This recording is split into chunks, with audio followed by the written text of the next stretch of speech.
Hoje, o Senhor colocou no meu coração para conversar com vocês a respeito de uma coisa que não tem nada a ver com esse título aí, mas esse título ele é provocativo, no sentido da gente ter uma ideia dúbia do que nós vamos falar. O título é O Perdão do Rei. E rei pode ser uma figura terrestre, né, que cuida de uma nação, ou pode ser o Rei dos Reis, o nosso Deus. Também a gente poderia falar de um perdão real, aquele que é verdadeiro, transparente e eficaz.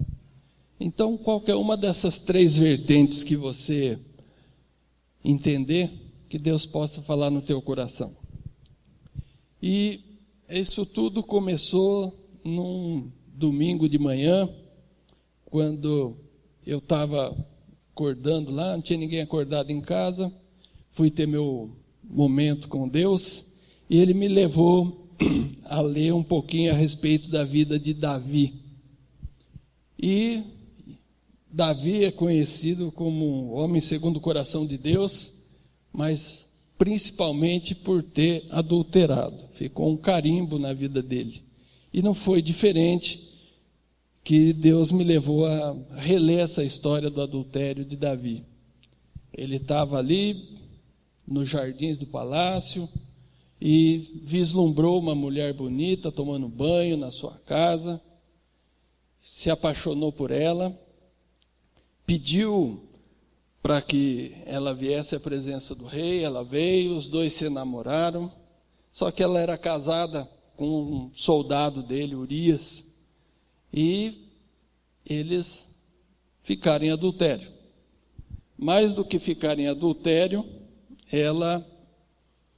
cessaram suas regras e ela ficou grávida. E aí Davi teve uma ideia bastante astuta. Bom, para eu poder me livrar do pecado, ter um filho e não ter nenhum problema, o que eu preciso é matar o marido dela. E ele deu um jeito de matar o marido. Então, ele foi um homicida, um adúltero, extremamente, assim, de baixo nível, né? Baixo nível de intimidade com Deus, desceu no nível mais baixo que uma pessoa pode descer, simplesmente para satisfazer os desejos da sua carne e ocultar todas as consequências do seu adultério. E aí, ele estava muito tranquilo, vivendo bem, até que um dia apareceu na presença do rei o profeta Natã, e deixou bem claro para ele que de Deus não se esconde nada, e que Deus sabia que ele havia pecado, que Deus sabia de tudo que ele tinha feito, e que o julgamento que ele teria feito para aquela parábola que Natã contou para ele, servia para ele. Ele merecia morte. Mas o Senhor foi condescendente com ele e preferiu não matá-lo. Preferiu puxar a orelha dele para que ele pudesse se arrepender. E ele se arrependeu, se prostrou, se envergonhou. Só que desse pecado teve consequências. A criança que nasceu desse relacionamento, o filho dele, não se sabe se foi logo depois do parto ou se com alguns anos, mas ainda era chamado de criança, e criança em Israel é com menos de 12 anos, então poderia ter qualquer idade com menos de 12 anos. A criança adoeceu e morreu. Quando a criança adoeceu, foi levada essa notícia para Davi, e falando, a criança adoeceu. Ele ficou desesperado porque ele sabia que era Deus pesando a mão sobre ele. Ele foi para o seu refúgio secreto, para o seu quarto de oração, se prostrou no chão e ficou ali durante 7 dias, com as vestes rasgadas, cinza sobre a cabeça, em jejum, chorando e clamando pela vida do filho que estava adoecido. Vocês sabem o que é lutar pela vida de um filho? Fernando e a Juliana passaram por isso recentemente. O pai e a mãe do Arthur estão passando por isso agora. Eu já passei por isso. Sei que muitos de vocês também já passaram por isso. E a gente vem aqui e dá glória a Deus quando tudo dá certo. O Senhor foi poderoso, curou, sarou, restaurou. Mas aqui começou a história de Davi, um sentimento que ele ainda não tinha recebido de Deus: dor, angústia e sofrimento. E foi justamente no 7º dia, começaram a cochichar do lado dele, falando: olha, a criança morreu, como é que nós vamos contar para ele? Se quando a criança estava doente, ele ficou nesse estado, se a gente falar que ela morreu, o que vai acontecer? Ele vai fazer alguma besteira. Ele ouviu o pessoal cochichar, foi do lado dos seus conselheiros e perguntou: a criança morreu? Falaram: morreu. E a atitude de Davi surpreendeu todos eles. Ele foi, tomou um banho, tirou a cinza da cabeça, limpou seu cabelo, se perfumou e foi para a casa do Senhor adorar a Deus. Adorou a Senhor e só depois veio para casa e se alimentou. E todos ficaram perplexos e perguntaram para ele: mas por que você está fazendo isso? E aí a resposta de Davi foi exatamente esse versículo que a gente pode ver aqui agora. Mas agora que ela morreu, por que deveria jejuar? Poderia eu trazê-la de volta à vida? Eu irei a ela, mas ela não voltará para mim. O que aconteceu aqui é que Davi colocou um ponto final nessa situação. Ele sabia que existia consequências do pecado que ele teve, ele sabia que existiam frutos de algumas sementes que ele plantou e que não foram boas. E ele estava se acertando com Deus para deixar isso 0-0 e começar a construir uma nova vida. E dali para frente, ele volta a se deitar com Betseba, ela engravida de novo, nasce um novo filho, e esse novo filho é descrito nesse versículo, logo a seguir. Olha aqui. Depois Davi consolou sua mulher, Betseba, deitou-se com ela e teve um menino, a quem Davi deu o nome de Salomão. E o Senhor o amou, e por isso enviou o profeta Natã, de novo, aquele mesmo que tinha dado juízo para ele, dessa vez voltou à presença do rei, não para dar juízo, mas para dizer a Davi que o menino devia chamar-se Gedidias. Aí você vai falar: mas história estranha, nunca ouvi falar de Gedidias na Bíblia, só ouço falar de Salomão. Pois é, Salomão é o nome que Davi deu, mas toda vez que ele falava Salomão, Deus entendia Gedidias. E o que quer dizer Gedidias? Amado do Senhor. E o que eu queria chamar a atenção de vocês aqui para vocês, e isso foi muito profundo para mim, é que quando a gente comete um pecado, quando a gente comete um erro, quando a gente se mete em confusão, se arrepende genuinamente, entrega isso na mão de Deus, o fruto desse arrependimento genuíno, desse choro transparente, desse derramar na presença do Senhor, é vida, que nasce um filho, é bênção, porque ele é reconhecido como sendo um presente do Senhor. E tudo que vier decorrente dessa situação vai ter um destino e um propósito. É alguma coisa que está para servir e serve por ser propósito de Deus. Abençoa. Você vai ouvir falar muito de Salomão como um rei que prosperou Israel de forma absurda. E ele foi conhecido como a pessoa mais sábia da sua época.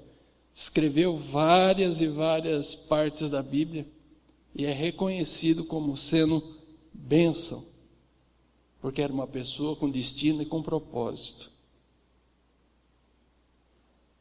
Agora, é uma situação um pouco diferente, mas um pouquinho mais para frente, a gente vai ver uma outra situação muito parecida como essa na vida do próprio Davi.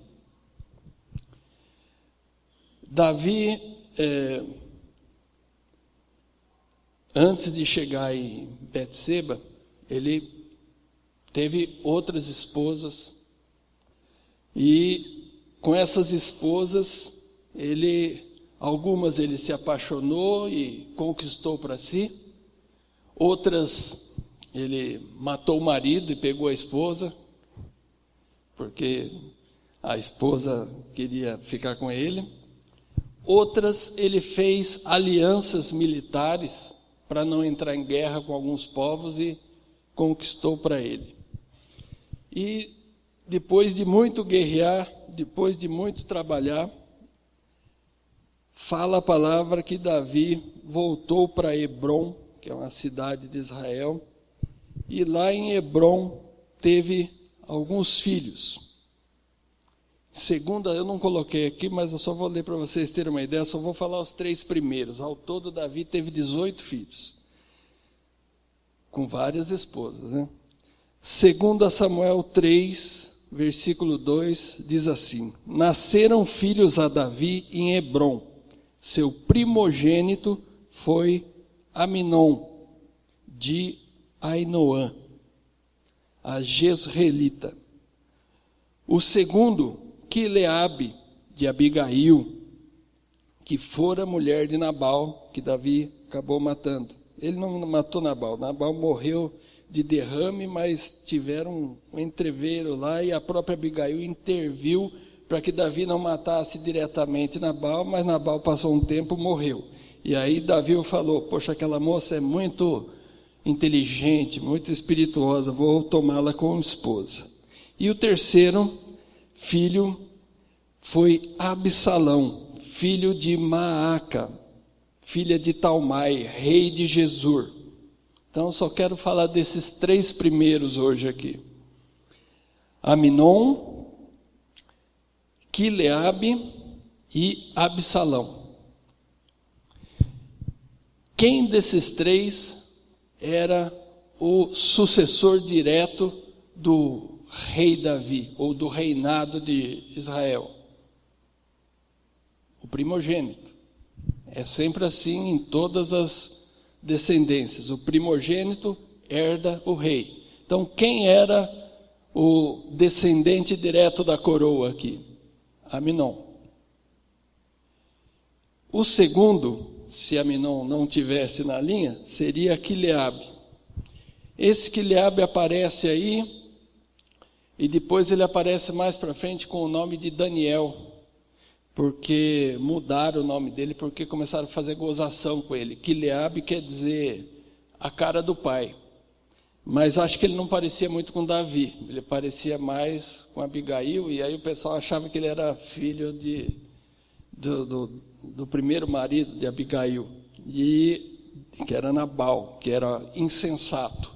E aí ficavam falando: você é insensato, você é insensato. Então mudaram o nome dele para Davi, quer dizer amado do rei. E aí ele desaparece da história. Provavelmente, dizem os historiadores, que ele deve ter falecido. Porque quando Salomão é levado à condição de rei, quem deveria ser o sucessor direto seria Quileabe. E não existe nenhuma menção dele requisitar o reino para si. Então ele já deveria ter morrido a essa altura. Então, nós estamos numa situação em que o primogênito é Aminon, o segundo, Quileabe, faleceu, e o segundo, que seria o terceiro filho, é Absalão. Absalão é filho de Maaca. E Maaca teve 2 filhos, Tamar e Absalão. Ambos são descritos na Bíblia com um adjetivo especial. Nenhum dos outros 18 filhos de Davi levam esse adjetivo. Olha aqui, ó. Depois de algum tempo, Aminon, que é o primogênito de Davi, apaixonou-se por Tamar. Ela era muito bonita e irmã de Absalão. Um pouquinho mais para frente você vai encontrar, falando a respeito de Absalão, isso aqui, ó. Em todo Israel não havia homem tão elogiado por sua beleza como Absalão. Da cabeça aos pés não havia nele nenhum defeito. Ele era praticamente o Heitor Ricardo na vida, assim, né? Tão bonito. Mas eu fiquei imaginando lá, Davi não era bobo, ele teve várias esposas. E essa Maaca, ele tomou ela como esposa, fazendo uma aliança de guerra com o pai dela, que é o Tamai, que era o rei de Gesur, uma terra que ficava no norte de Israel, entre 2 morros, um lugar onde era perfeito para ter emboscada, e todo mundo que fosse invadir Israel pelo norte teria que passar por ali. Se ali tivesse alguém que fosse defender Israel, estava protegido naquele flanco. Então ele tomou ela como princesa, né, como esposa, fazendo uma aliança com aquele povo. E ela devia ser muito bonita, porque se ela não fosse bonita, não teria filhos bonitos. E mais do que isso, ela valorizava muito a beleza e passou isso para os seus filhos. Por isso está escrito na palavra que eles eram belos, porque eles valorizavam essa beleza. Tem umas curiosidades estranhas. Quando Absalão cortava o cabelo, que fazia isso uma vez por ano, o cabelo dele era todo cheio de óleo e punha pó de ouro para chamar a atenção, pesava entre 2,5 kg e 2,8 kg. Vocês já imaginaram um cabelão pesando 2,8 kg? Os carecas aí ficaram, vamos pegar a receita com ele. Mas essa Maaca devia ser muito bonita. E por isso lá em casa eu chamo a Rosana de Maaca, porque ela é muito bonita e me deu 2 filhos muito bonitos. Então, estamos na linhagem da Maaca. Mas eles usavam dessa beleza para seduzir, para ganhar, para ter poder. E é nesse contexto que eu comecei a elaborar uma história aqui. Porque aqui em cima você começa a perceber que Aminon, que era o primogênito, o herdeiro direto do rei, se apaixona exatamente por Tamar, a irmã de Absalão. E se ele se casasse com Tamar, ele seria o cunhado do rei e estaria direto dentro do palácio. Tinha poder. Lembra-se que Maaca era rainha lá na terra dela, veio para cá, continuou sendo rainha, e na terra de Gesur, casamento entre consanguíneo, entre irmãos, entre primos, era normal e era aceito. Então, para ela não tinha nenhum problema dela se casar com Aminon, seu meio-irmão. Isso ia manter o poder da família sobre Israel. Mas, quando, nos versículos seguintes aí, você vai ver que Aminon se envolve sexualmente com ela, ele a rejeita, porque ele, na cultura dele, isso não era aceito, e ele descobre que ele fez uma besteira muito grande, e que não deveria ter feito isso, repudia ela e joga ela de lado, e se distancia dela, e ela fica repudiada. E Absalão fica muito nervoso com essa situação. Primeiro, porque a irmã foi desonrada, e segundo, porque ele perdeu a oportunidade de ter poder no reino. Nessa situação, 2 anos se passam e Absalão fica ali guardando a raiva, digamos assim. Depois de 2 anos, ele faz uma festa, vai tosquear umas ovelhas na época da colheita da lã e chama todos os irmãos. E Absalão e o Aminon vai lá. E ele dá ordem para os seus comparsas, para os seus poderosos, para matarem Aminon. Vocês podem matá-lo, eu vou assumir a responsabilidade. E daqui para frente, o primogênito sou eu. Então vocês veem claramente que tinha uma mistura de revolta contra o abuso sexual da irmã, mas o princípio de tudo era buscar poder. E ele mata Aminon. E aí, quem fica sendo primogênito? Ele. Só que quando ele mata Aminon, o próprio Davi se revolta contra ele e ele foge. E ele foge para onde?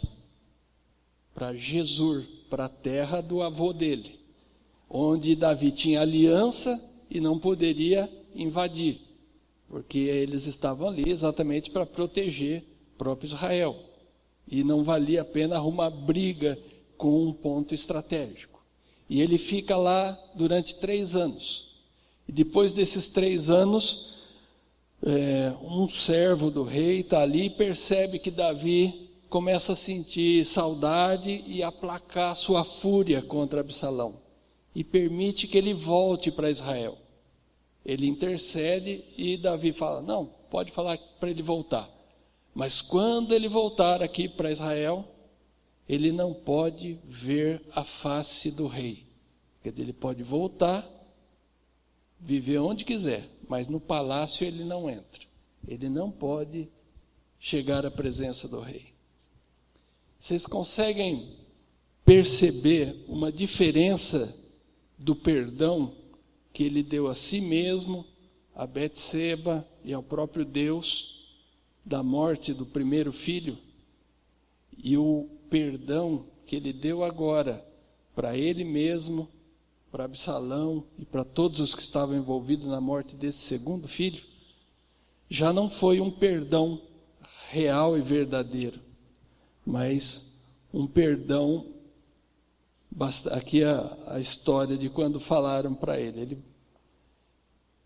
Aminon morreu.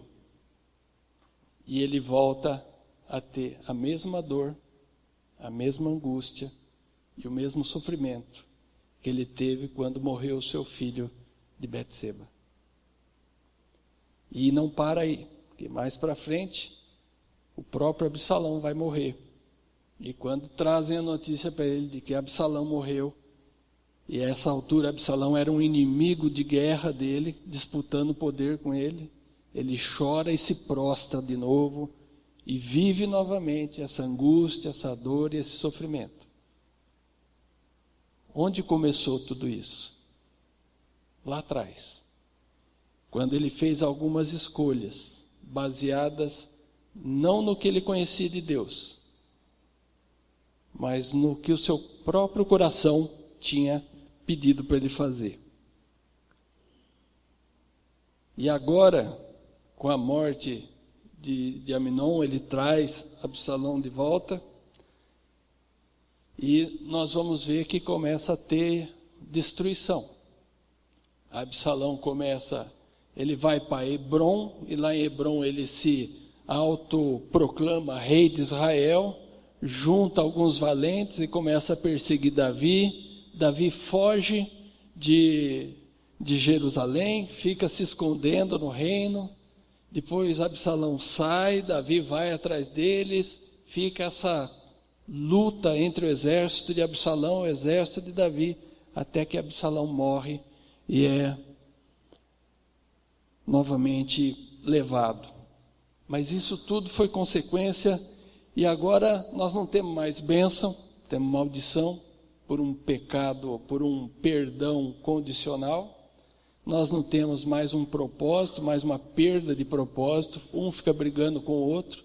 Nós não temos mais vida, mas só morte, começa a acumular morte, destruição, guerra, sangue, divisão do reino. Isso tudo às custas aí de um coração enganoso. E é a respeito disso que eu quero falar com vocês hoje. Eu contei essa história toda de Davi para vocês perceberem que o coração enganoso do rei Davi, que é conhecido como um homem segundo o coração de Deus, passou por enganos terríveis. E esses enganos terríveis trouxeram a ele dor, angústia e sofrimento. Eu não sou diferente de Davi, você não é diferente de Davi. Eu tenho certeza que você já passou por situações em que você deu ouvidos ao seu coração e os frutos não foram bons. E certamente você se arrependeu de ter feito algumas coisas baseado na emoção e não num trabalhar mais profundo de Deus no seu próprio coração. Talvez um irmão com quem você não converse mais, um marido com quem você se separou, um filho que tenha morrido e você coloca a culpa em Deus, algum negócio financeiro que você fez e a coisa também não fluiu. Mas o que diz a palavra? A palavra fala assim, lá em Jeremias: o coração é mais enganoso, guarda essa palavra, enganoso, que qualquer outra coisa, e sua doença é incurável. Você tem um coração enganoso hoje e sempre vai tê-lo. É igual pressão alta, nunca sara. Você sempre vai controlar, mas precisa ficar atento. Quem é capaz de compreendê-lo? Aí responde o Senhor: eu sou o Senhor que sonda o coração, examina a mente. Coração e mente. Compartimento 1, compartimento 2. Depois eu vou explicar isso. Para recompensar a cada um de acordo com sua conduta, de acordo com suas obras. Veja bem, Deus classifica o coração de enganoso. Enganoso, em hebraico, vem de uma raiz chamada plane, P-L-A-N-E, plane, que tanto na língua anglo-saxônica, inglês, alemão, quanto latina, italiano, português, espanhol, vai dar a palavra planeta. Enganoso leva ao planeta. Não estou entendendo, pastor, não estou entendendo. Quem se deixa enganar vai planetear. O que é planetear? Seria mais traduzido como peregrinar. Estão entendendo? Peregrinando, andando sem destino, caminhando em círculos. Essa é a tradução de enganoso. Enganoso é o coração do homem. O homem que se deixa enganar pelo próprio coração vai peregrinar sem destino, sem propósito, andando em círculos. Vocês conhecem uma nação que passou um tempo assim, andando perdida, sem ter para onde ir, no deserto? O que aconteceu com aquela nação? Só 2 entraram na terra prometida. É essa a imagem de coração enganoso. Uma pessoa que está perdida, andando, e morre, sem conseguir executar aquilo pelo qual ela foi designada. Ela não consegue cumprir o seu propósito, o seu destino. E como é que nós vamos evitar tudo isso hoje? Vamos aprender um pouco mais desse negócio aí. Afinal de contas, eu preciso proteger o coração? Preciso. Olha lá, está escrito aqui, Provérbios, escrito pelo próprio Salomão. Acima de tudo, guarde o seu coração, pois dele depende toda a sua vida. Por que depende a vida? Porque se você não protegê-lo, sua vida vai ser perdida, peregrinando por aí, sem destino, sem propósito, sem saber para onde você vai. Você está com 40 anos e volta para a casa do pai e da mãe, porque não sabe o que você vai fazer da vida. Você está peregrinando. Está faltando sondar o teu coração. E quem é que vai sondar o teu coração? O Espírito Santo de Deus. Mas é só o Espírito Santo de Deus que sonda o teu coração? Não. Você também sonda o seu próprio coração. Por isso você precisa protegê-lo. E protegê-lo do quê? Dos seus pensamentos, vontades e emoções. Esses pensamentos, vontades e emoções é que vão sair aqui no compartimento 1, no teu pensar, sentir e querer, e aí desce aqui para o coração, e aí ele vai falar, isso é bom. Só que esse é um caminho de engano. E todo caminho de engano, no final, leva a um caminho de morte. Um caminho de peregrinação, de deserto, de escassez, de falta. Que você vai depender de Deus para tudo, para conseguir sair dali. E afinal de contas, temos que protegê-lo? Temos, mas contra quem? Contra nós mesmos. Porque e olha só como a gente consegue correlacionar a palavra do Senhor. Aqui já é Paulo falando aos romanos. Porque eu sei que em mim, isto é, na minha carne, meu coração, no meu core, não habita bem algum. E com efeito, o querer está em mim, mas não consigo realizar o bem. Você sabe o que é bem e o que é mal. E isso é diferente do que é certo e o que é errado. Você consegue entender isso?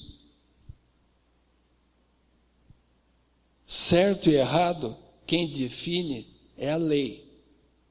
Você não deve roubar, certo? Certo. Você deve pagar seus impostos, certo? Se você não paga os seus impostos, você está errado. Se você rouba, você está errado. Então a lei define o que é certo e o que é errado. Pagar imposto é bom? Não, dói no bolso. Então você consegue definir que é certo, mas não é bom. E tem algumas coisas que são certas, mas não são boas. Os reis de Israel eram todos definidos como sendo fulano de tal fez o que era bom perante o Senhor. Fulano de tal fez o que era mal perante o Senhor. Eles não estão falando que ele fez o que era certo ou o que era errado. Vamos dar um exemplo aqui só para você entender direitinho isso. Manassés foi um rei israelita que fez muita besteira, muita besteira. Ele tem um cardápio de besteiras que ele fez, logo lá em 2 Reis, lá você consegue ler. Uma das coisas que ele fez foi restaurar os postes ídolos, começar a adorar outros deuses, e matou o próprio filho em sacrifício a Moloque. Isso é certo ou é errado? Isso é bom ou é mal? Talvez você vai ouvir dizer na Bíblia em vários locais que matar a criança ou matar o próprio filho é abominável ao Senhor. Então isso é errado. Isso é bom? Não, não é bom, é abominável. Isso é errado e é mal. Mas eu conheço uma outra pessoa que matou o próprio filho. O próprio Deus. Matou Jesus. Isso é certo? Ou é errado? Isso é bom ou é mal? Vocês conseguem perceber que certo, errado, bom e mal tem variações de acordo com a necessidade? Cristo morreu por nós e isso é certo. Cristo morreu por nós e isso é bom. Outros filhos morreram por aí, isso não é certo, isso não é bom. Quem vai discernir o que é bom e o que é certo, o que é errado e o que é mal, é o próprio Espírito. Por isso, nós precisamos sondar os nossos corações. E nós, como seres humanos, não conseguimos fazer isso da forma certa. Precisamos da ajuda de Deus. Deu para entender? Estão compreendendo? Amém. E se a gente chega nessa situação aqui, você vai encontrar um monte de gente falando assim, olha, eu realmente não consigo fazer o bem, mas isso é porque eu sou homem, né? Você sabe, né? Queima os hormônios lá, né? Queima, aí você faz besteira. Aí vem um outro e fala assim, eu sou assim mesmo, eu como e como bastante mesmo, porque eu sou assim mesmo, sempre comi, sempre vou comer, não sou capaz de me controlar. Aí o outro fala, eu não faço nada por causa da idade, eu já estou velho, não quero saber de fazer mais nada. E você vai encontrando essas coisas aí para todo lado, né? Outra aqui, ó, é da minha natureza. Tem uns que chegam a dizer é do meu horóscopo, né? Mas você pega de tudo. Mas o que nós precisamos, na realidade, é abrir o nosso coração para ser sondado pelo Espírito Santo de Deus. Bom, se o coração é enganoso, engana a gente não sabe o que é bem, o que é mal, o que é certo, o que é errado, nós estamos igual esse cara aqui, né? Na beira do penhasco, vamos cair a qualquer momento. Então não tem jeito. Estamos lascados, como diz o pessoal, estamos na lasca. E essa situação é reconhecida na palavra. Olha como é que a gente é descrito. Miserável homem que sou, quem me livrará do corpo desta morte? Dou graças a Deus, porque Jesus Cristo, nosso Senhor, assim que eu mesmo, com o entendimento, sirvo a lei do que é certo, o que é errado, mas com a carne vivo no pecado. E aí nós vamos precisar de um pouco mais de sabedoria.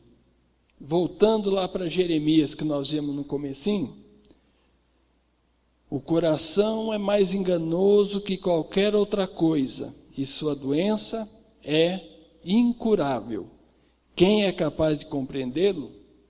Eu sou o Senhor, que sonda o coração e examina a mente para recompensar, presta atenção nessa parte agora, para recompensar a cada um segundo a sua conduta, de acordo com as suas obras. Parece difícil buscar a presença do Senhor, parece difícil entender essas coisas, mas isso tem consequências.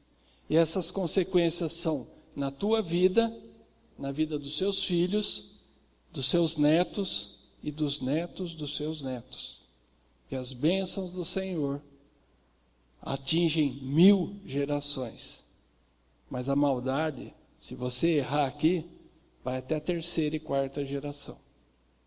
A iniquidade atinge até a 3ª e 4ª geração. Está escrito na palavra.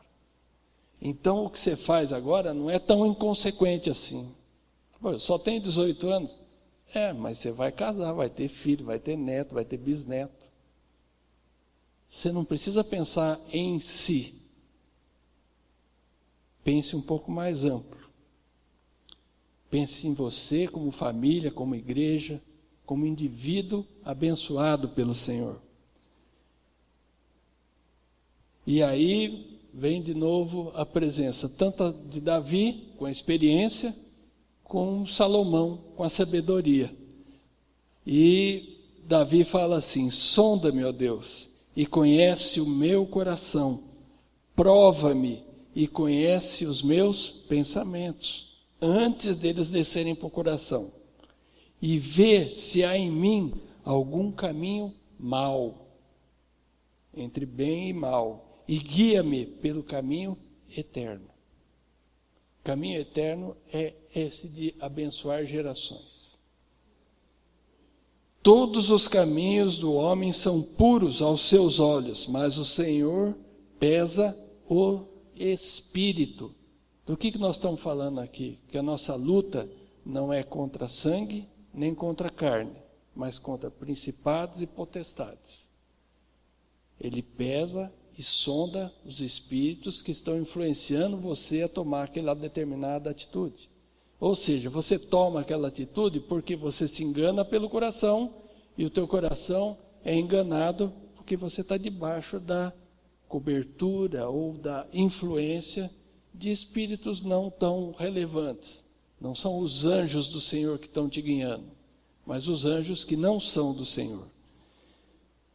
E como é que nós vamos resolver essa situação? Simples, como tudo se resolve no meio dos crentes.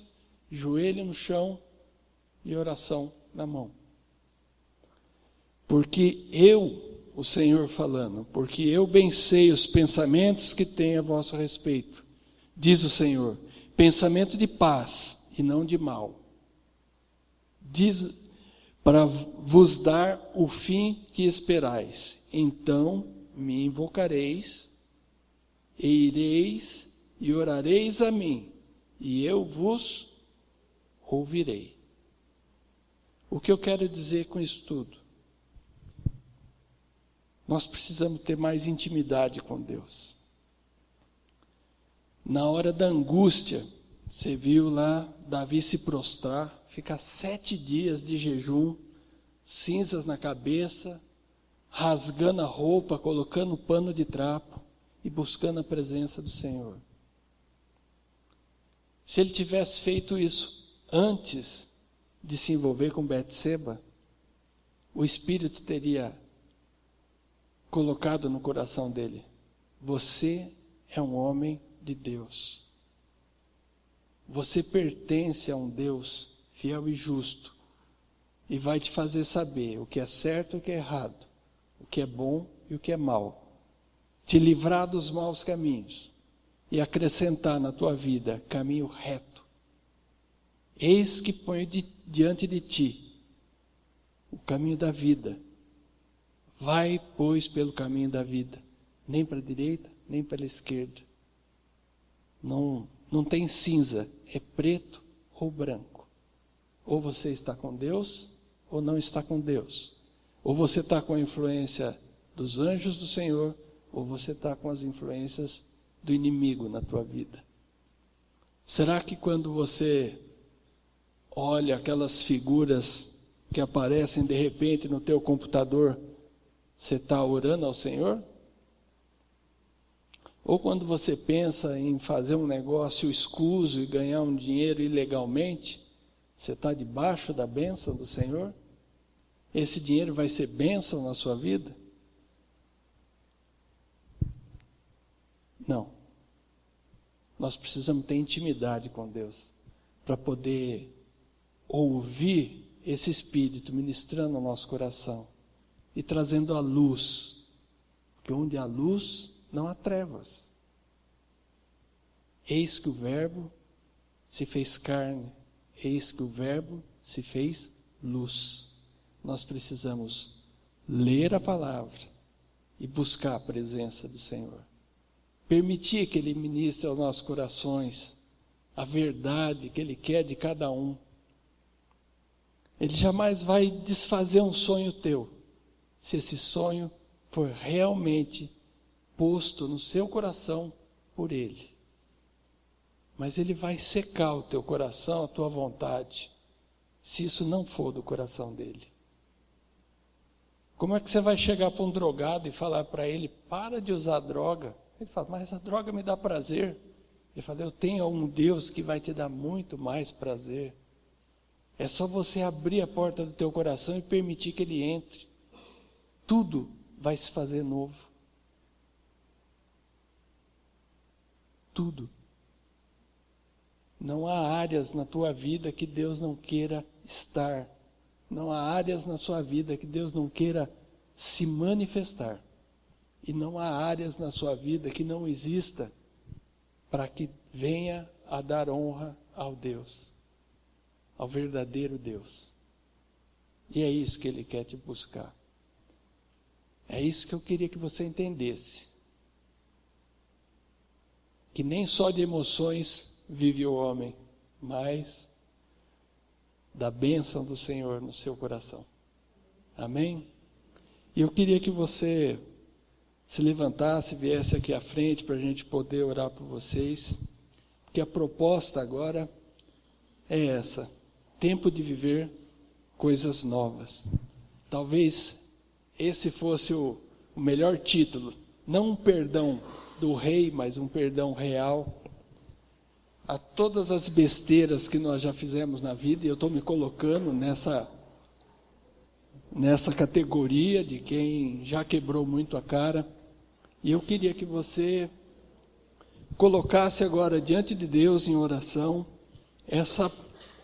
essas situações em que te levaram a ter cicatrizes, dor, desconforto, a ficar peregrinando na vida sem destino.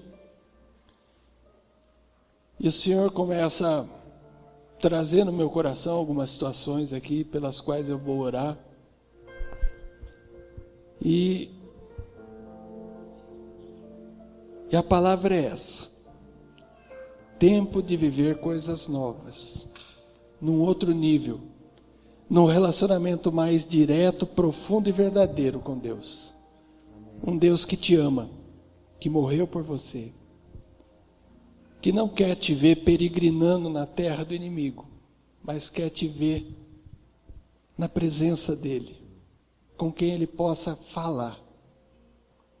E a minha oração hoje vai ser no sentido de que você possa abrir seus ouvidos. Não que você não que Deus não esteja falando. Talvez você não esteja discernindo a voz de Deus. E é isso que eu estou querendo hoje. Um novo tempo de intimidade para discernir a vontade e a voz de Deus na vida de cada um. Pai, diante de Ti agora, Senhor, eu coloco cada um daqueles que tiveram a ousadia de se levantar e vir aqui, reconhecer a sua imperfeição e se prostrar na Tua presença, ó Deus. O Teu Santo Espírito tem liberdade de agir aqui e começar a atuar profundamente no coração. Não mais esse coração enganoso, movido pelos sentimentos, pelas vontades, pelas emoções, mas um coração renovado, que vai agir segundo o Teu propósito, segundo a Tua vontade, para produzir vida, para produzir bênção, para produzir amor. Somos todos filhos Teus, somos todos amados de Deus. Derrama sobre esse Teu povo, Senhor, a Tua glória, o Teu óleo, aquele mesmo óleo que existia lá em Gileade, um óleo de cura, que tira os Teus filhos de andarem perdidos em desertos, em lugares secos, mas restaura um caminho de sombra, de água, um caminho de campos férteis, de terras produtivas, onde possamos vislumbrar um amanhã, não só para nós, mas para os netos e os netos dos nossos netos, porque a Tua bênção será sobre cada um. Pai, nós colocamos diante de Ti a vida daquela pessoa que até hoje está sem se relacionar com ninguém, porque ainda tem uma ferida no coração e não consegue se relacionar. O Teu propósito é constituir família, o Teu propósito é dar filhos, é dar bênçãos. Que o Senhor possa entrar nesse coração machucado, sarar essas feridas e frutificar, que as consequências negativas sejam sanadas aqui e que daqui para frente tenhamos terra nova nesse coração, ó Pai.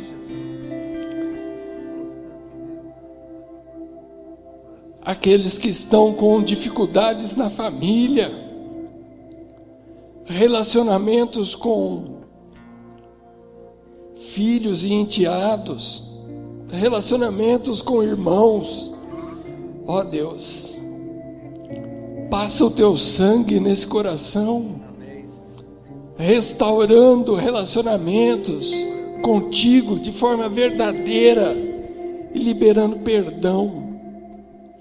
Não um perdão condicional, mas um perdão incondicional, real, verdadeiro, profundo, que frutifica.